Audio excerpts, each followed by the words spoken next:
সাহিত্য বলেন, গান বলেন, সব কিছুর হাতে খড়ির পিছনে উনার একটা বড় অবদান আছে।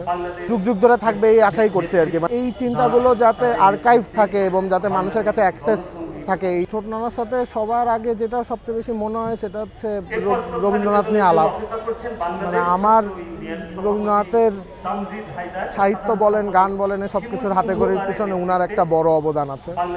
আমি শুধু বলতে চাই যে উনার যত কাজ আছে, উনার যত চিন্তাধারা আছে, এগুলো যদি আমরা ক্যারি ফরওয়ার্ড করতে পারি পরের প্রজন্মে, তাহলে আমার মনে হয় যে উনি যে কাজগুলো করে গেছিল ওগুলো চিরতরে থাকবে আর কি আমাদের দেশের মানুষের সাথে, এবং এটা থাকাটা অত্যন্ত জরুরি।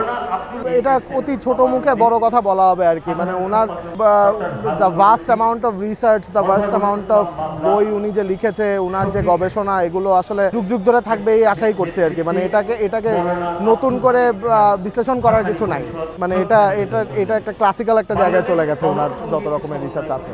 না, অবশ্যই পদক্ষেপ নেবে। মানে অন্তর্বর্তীকালীন সরকার এই ধরনের চিন্তা, সকল ধরনের চিন্তা, এবং প্লাস এই চিন্তাগুলো যাতে আর্কাইভ থাকে এবং যাতে মানুষের কাছে অ্যাক্সেস থাকে এই এইগুলোর সাথে বসার জন্য, সেই ব্যবস্থা তো অবশ্যই করবে সরকার। এবং আমরা সামনে দেখবো সরকার কী ব্যবস্থা করছে।